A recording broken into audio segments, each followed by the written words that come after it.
Hello everyone, my name is Marwan Bassam and I'll be presenting the current state of our front end, the web app. So we have reached a stage where we can now load in data, load in JSON data specifically, and display it in multiple ways along with its details on the front end. As you can see here to my right, this is the JSON data I am talking about. We are currently storing it statically in a file because the project is not at a stage where we can load in the data from the server, but this will do for now. Here we can see the same data that's on the right, desktop 1, 2, 3, etc., is loaded in right here with the names. And if we go to metrics, we can see the complete list of details for each PC. So for example, we have desktop 1, which has 6065 RAM. Here it is. Desktop 2, same thing, 4485, 4485, and along with the other details like size and name. What we can do with this table is, first of all, we have a filter function where we can search through the table. We can search through the leaf names. So let's go desktop 1. We get everything with that starts with the desktop 1. You can do a space to exclude things like desktop 10, 11, 12. And you can also do it with like part of a word. So let's say -1. It'll give you as well desktop 1, 10, 11. And if you put a space, it'll also give you desktop -1. You can do the same search with the RAM and any other detail. For example, 6065, it'll give me desktop 1, 5, and 9. And this works for size, name, and everything else.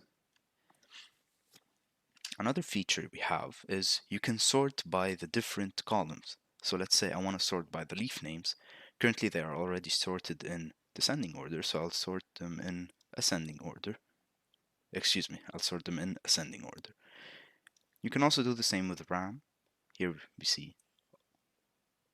And with name, it doesn't really matter here. With size as well, current load, and yeah, that's pretty much it. Thank you for listening. Hello everyone. Today I want to talk about the backend of our application. So let's get into it. First, I want to talk a little bit about how our backend is organized. We have two Azure functions. These two Azure functions each have one role. The first one is a GET request, handles GET requests, and the second one handles POST request. Easy enough. What each one of them do is that they interact with Azure storage, specifically the Azure table storage solution. Let's see how it works. So first of all, I'm going to start my Azure storage emulator. I'm currently not running on the cloud because it's easier for testing purposes to run locally. So yeah. Then I'm going to open the Azure Storage Explorer. Inside it, we don't need to open it, but we can. It's very helpful to see what's happening when our application is running. So here's my storage account and my emulator is here. Let's open it. It's going to take some time to load, so I'm going to leave it at that for now. And let's see some of the application. So first of all, I'm going to talk a little bit about our two functions. As you can see, we have two folders here. These two folders contain our two functions. The first function is post to table. It's here. Post to table interacts with the function that the project, the Python project that Luai presented, and it posts to exactly this function and handles it and posts to the table, and then inserts all of the data we need into the table. We also have the GET request, which is handled by GET from table, when you call to this function, basically it just returns the result of some evaluation we did here. So I'm going to start the project. So it's funchost start. As you can see, it's loading, and we have two URLs that we can reach. The first one is for the GET request, the second one is for the POST request, and everything has initialized correctly. Let's now go back to Luai's project. I'm going to start it as we need something to post to this endpoint.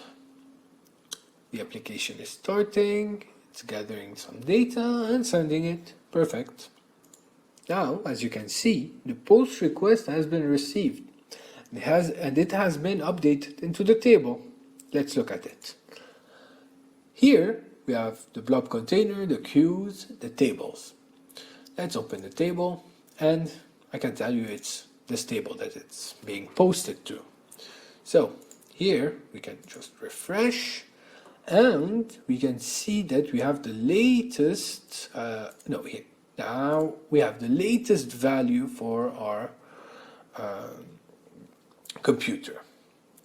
Anyways, this was the POST request. Now let's look at the GET request. I'm gonna take this URL from here, Control-Shift copy, then I will open Postman. I already have it configured on Postman. I don't know why I copied this URL. Anyways, this is our GET request, and I'm going to send it. As you can see, we're getting some data. This data basically is the newest data for each computer that we're receiving. Anyways, here, you can see it. And basically that's it for now, for the backend. Next week, we're probably planning on adding maybe some kind of feature to be able to add leaves dynamically to the project, and also authenticate them in some way or another. We're still thinking about it, but we haven't found the best solution yet. I'll see you next time, guys. Thank you for listening, and my name is Andre Taborian from the project 09 of CMPS 253 at AUB. Thank you.